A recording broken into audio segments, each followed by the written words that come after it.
আমরা যুদ্ধ না করে আমরা শান্তি চাই। শান্তির জন্য যেন পাকিস্তান এবং ভারত উভয় পক্ষই যেন সমাধানের দিকে লক্ষ্য নিয়ে এগিয়ে যায়।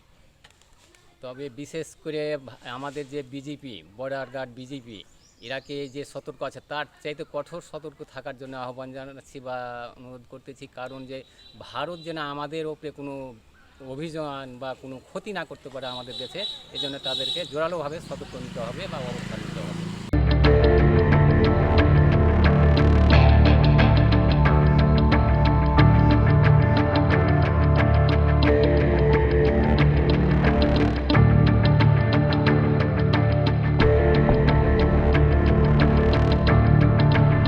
আসলে যুদ্ধ মানে ধ্বংস, কখনো শান্তি আনতে পারে না। তবে প্রতিবেশী হিসাবে আমরা অত্যন্ত আতঙ্কিত যে কোনো মুহূর্তে হয়তো বিভিন্ন কারণে আমাদের চাঁপাইনবাবগঞ্জের সীমান্তবর্তী এলাকা আক্রান্ত হতে পারে।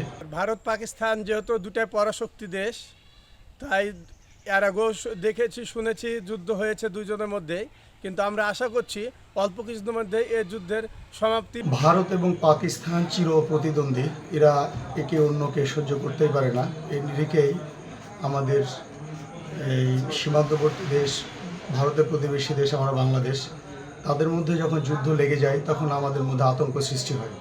আসলে যুদ্ধ মানে ধ্বংস, কখনো শান্তি আনতে পারে না। তবে প্রতিবেশী হিসাবে আমরা অত্যন্ত আতঙ্কিত যে কোনো মুহূর্তে হয়তো বিভিন্ন কারণে আমাদের চাঁপাইনবাবগঞ্জের সীমান্তবর্তী এলাকা আক্রান্ত হতে পারে।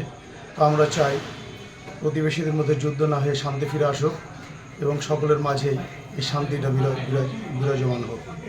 তবে বিশেষভাবে গত রাত্রে আক্রমণের পর ভারত যখন প্রথমে পাকিস্তানকে আক্রমণ করে, আমরা তো জানি যে পাকিস্তান বসে থাকবে না, তারাও আক্রমণ করবে। কিন্তু আক্রমণের জেরে এটা একটা বিশাল যুদ্ধে রূপ নিতে পারে।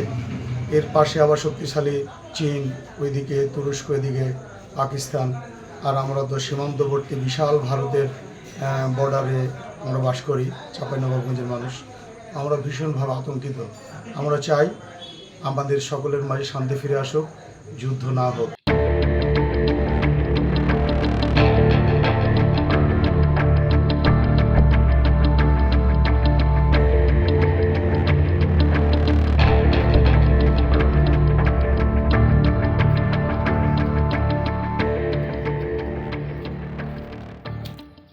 সাধারণ জনগণ, ভারত পাকিস্তান যে যুদ্ধ লেগেছে, এই যুদ্ধতে আতঙ্কের মধ্যে আমরাও আছি বা থাকছি।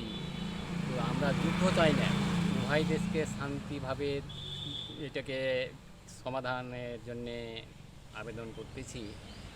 প্লাস আমাদের দেশের বিজেপি, পুলিশ এগুলোকে সতর্ক থাকার জন্য আহ্বান জানাচ্ছি। তারা যেন সতর্ক থাকে, আমাদের এলাকাতে যেন কোনো ভারতীয় বা পাকিস্তানি কোনো যেন অগ্রসর ঢুকতে না পারে, এই জন্য তাদেরকে সতর্ক থাকার জন্য আমি আহ্বান জানাচ্ছি। এবং আমরা শান্তি চাই, আমরা যুদ্ধ না করে আমরা শান্তি চাই। শান্তির জন্য যেন পাকিস্তান এবং ভারত উভয় পক্ষই যেন সমাধানের দিকে লক্ষ্য নিয়ে এগিয়ে যায়। তবে বিশেষ করে আমাদের যে বিজেপি, বর্ডার গার্ড বিজেপি, ইরাকে যে সতর্ক আছে তার চাইতে কঠোর সতর্ক থাকার জন্য আহ্বান জানাচ্ছি বা অনুরোধ করতেছি। কারণ যে ভারত যেন আমাদের ওপরে কোনো অভিযান বা কোনো ক্ষতি না করতে পারে আমাদের দেশে, এজন্য তাদেরকে জোরালোভাবে সতর্ক নিতে হবে বা অবস্থান নিতে হবে।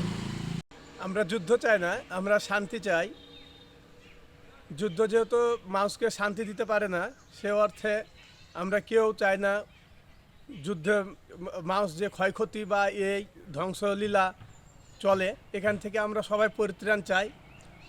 যে সবচেয়ে বড় কথা, আমরা সীমান্তে বসবাস করি, সবচেয়ে বেশি আমরা আতঙ্কিত। যেহেতু যুদ্ধ লেগে গেছে, তাই আমাদের যেগুলো সীমান্তরক্ষী বাহিনী আছে তারা যেন সতর্ক অবস্থান অবলম্বন করে, সে দৃষ্টি আকর্ষণ করছি এবং সকলের মঙ্গল কামনা করছি। ভারত পাকিস্তান যেহেতু দুটাই পরাশক্তি দেশ, তাই এর আগেও দেখেছি শুনেছি যুদ্ধ হয়েছে দুজনের মধ্যেই, কিন্তু আমরা আশা করছি অল্প কিছুদিনের মধ্যে এই যুদ্ধের সমাপ্তি।